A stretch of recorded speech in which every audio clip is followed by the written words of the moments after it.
اعوذ باللہ من الشیطان الرجیم بسم اللہ الرحمن الرحیم کما ارسلنا فیکم رسولا منکم یتلو علیکم آیاتنا ویزکیکم ویعلمکم الکتاب والحکمت ویعلمکم ما لم تکونوا تعلمون فاذکرونی اذکرکم واشکروا لی ولا تکفرون یا ایہا الذین آمنوا استعینوا بالصبر والصلاة ان اللہ مع الصابرین ولا تقولوا لمن يقتل في سبیل اللہ اموات بل احیاء ولکن لا تشعرون۔ اور اسی طرح ہم نے تمہارے درمیان ہی سے رسول بھیجا ہے، ایسے رسول کو جو تمہارے سامنے ہماری آیتوں کی تلاوت کرتے ہیں اور تمہاری تزکیہ کرتے ہیں، تمہیں کتاب کی تعلیم دیتے ہیں اور حکمت کی تعلیم دیتے ہیں اور تمہیں اس چیز کی تعلیم دیتے ہیں جو تم نہیں جانتے ہو، لہٰذا تم میرا ذکر کرو تو میں تمہارا بھی ذکر کروں گا، اور تم میرا شکر ادا کرو، ناشکری مت کرو۔ اے ایمان والو، نماز اور صبر کے ذریعے سے مدد طلب کرو، بے شک اللہ تعالیٰ صبر کرنے والوں کے ساتھ ہے۔ اور جو اللہ کے راستے میں شہید ہو گئے انہیں تم مردہ مت کہو بلکہ وہ زندہ ہے، حالانکہ تمہیں ان کی زندگی کا احساس نہیں ہے۔ ناظرین کرام، اللہ پاک نے کم و بیش 1,24,000 انبیاء اور رسولوں کو بھیجا ہے۔ اس آیت کے اندر اللہ پاک نے انبیاء اور رسولوں کی ڈیوٹی اور ذمہ داری بتائی ہے۔ اس طرح کا مضمون اس سے پہلے بھی گزر چکا ہے اور اس طرح کی آیت گزر چکی ہے۔ اللہ پاک نے 4 ذمہ داریاں انبیاء اور رسولوں کو دی ہے۔ پہلی ذمہ داری تو یہ ہوتی ہے کہ جو تلاوت الفاظ ہے، قرآن کے جو الفاظ ہے اس کی تلاوت کرنا، اس کو سیکھنا اور سکھانا۔ حفظ قرآن بھی اسی میں داخل ہے۔ اور دوسری ذمہ داری ہے تعلیم قرآن۔ تعلیم قرآن سے مراد درس قرآن ہے، تفسیر قرآن ہے، قرآن کے معانی اور مطالب کو بیان کرنا۔ اور تیسری ذمہ داری ہے تزکیہ نفس۔ تزکیہ سے مراد ہے کہ اپنی امت کو بدعمالیوں سے بچانا، اچھے اعمال کی دعوت دینا، اور حکمت کی تعلیم سے مراد اتباع سنت یا پھر فقہ اور فتاویٰ اور مسائل کا استنباط اور اسے مسائل سے آگاہ کرنا۔ اللہ پاک فرماتے ہیں کہ یہ انبیاء اور رسول یا ان کے نائبین تمہیں وہ مسائل، وہ باتیں بتاتے ہیں جو تم جانتے نہیں ہو۔ فَاذْكُرُونِي أَذْكُرُكُمْ، اللہ فرماتے ہیں کہ میرے بندو اگر تم میرا ذکر کرو گے تو میں تمہارا بھی ذکر کروں گا۔ ذکر اللہ کی اللہ نے تعلیم دی ہے، چونکہ ذکر کے 3 درجے ہیں، ایک ہوتا ہے ذکر لسانی، ایک ہوتا ہے ذکر قلبی اور ایک ہوتا ہے ذکر عملی۔ ذکر لسانی تو یہ ہے کہ جو قرآن و حدیث کے جو کلمات ہے، مسنون کلمات ہے، اسے اپنی زبان سے ادا کرتے رہنا، بار بار پڑھنا، سبحان اللہ، الحمدللہ، لا الہ الا اللہ وغیرہ، یہ ذکر لسانی میں آتا ہے۔ اور تلاوت قرآن بھی ذکر لسانی میں ہے۔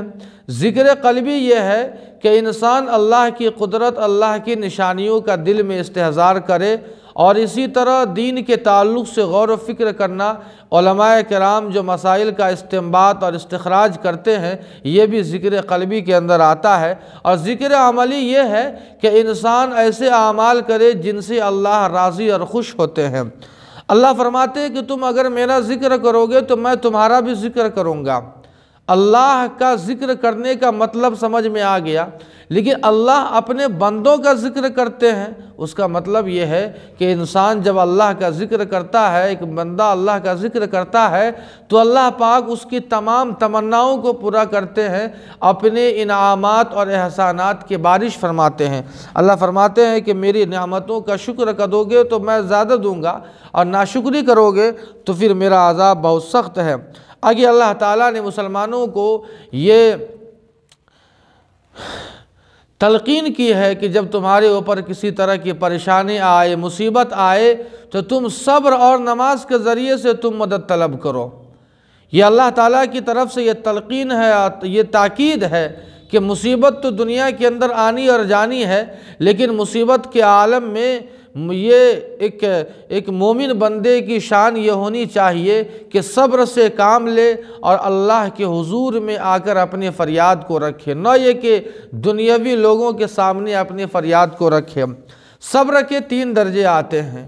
صبر کا پہلا درجہ تو یہ ہے کہ انسان منہیات سے پرہیز کرے، رک جائے، اور دوسرا درجہ یہ ہے کہ مامورات جن کا اللہ نے حکم دیا اس پر عمل کرے، اور تیسرا درجہ صبر کا یہ ہے کہ جب پریشانی کا عالم ہو تو اس پر صبر کرے، اس پر برداشت کرے، اللہ کی کبریائی کو اپنے دل میں استحضار کرے، اور نماز کے ذریعے سے اللہ کے دربار میں 2 رکعت نماز پڑھ کر جو صحابہ اور حضور کا معمول تھا اللہ سے مدد طلب کرے۔ بے شک اللہ تعالیٰ صبر کرنے والوں کے ساتھ ہے، صبر کرنے والوں کا بڑا مقام ہے۔ آگے اللہ تعالیٰ فرماتے ہیں کہ جو اللہ کے راستے میں شہید ہو جائے انہیں تو مردہ مت کہو۔ اس آیت کے تعلق سے مفسرین نے لکھا ہے کہ چونکہ سن 2 ہجری کے اندر 17 رمضان کو جنگ بدر ہوئی ہے، جو اسلام اور کفر کے درمیان سب سے پہلی جنگ تھی، جو دفاعی جنگ تھی، اس کے اندر 313 صحابہ تھے اور ادھر 1300 یا 1000 کی تعداد میں تھے، لیکن اللہ پاک نے اسلام اور کفر کے درمیان ہونے والی پہلی جنگ کو اللہ نے صحابہ کرام کو فتح دی، لیکن 14 صحابہ کرام کی شہادت کا واقعہ پیش آیا ہے۔ کفار مکہ نے لعن طعن کیا کہ پتہ نہیں رمضان کا موسم ہے، سخت گرمی ہے، بھوک کے عالم میں کیا ضرورت تھی اپنی جان کو گنوانے کی، یہ مر گئے وغیرہ وغیرہ۔ اللہ تعالیٰ فرماتے ہیں کہ جو اللہ کے راستے میں شہید ہو گئے انہیں مردہ مت کہو، بلکہ وہ زندہ ہے، لیکن ان کی زندگی کس طرح کی ہے یہ ایک بندے کو نہیں پتہ ہے۔ وہ زندہ ہے، یقیناً زندہ ہے۔ ایک شہید زندہ ہوتا ہے، وہ مردہ نہیں ہوتا ہے۔ ہماری اور آپ کی نظروں میں وہ مردہ ہے، لیکن اللہ فرماتے بل احیا، وہ تو زندہ ہے۔ ان کی زندگی کا احساس بندوں کو نہیں ہوتا ہے، وہ اللہ کے علم میں ہوتا ہے۔ لہذا اس سے ہمیں پرہیز کرنا چاہیے۔ شہید کا بڑا مقام ہے کہ خون کا قطرہ گرنے سے پہلے زمین پر اللہ اس کی مغفرت فرما دیتے ہیں، اور بھی بڑی فضائل ہے۔ اللہ پاک سے دعا ہے کہ اللہ پاک ہم سبوں کو شہادت والی موت نصیب فرمائے۔ وما علینا الا البلاغ۔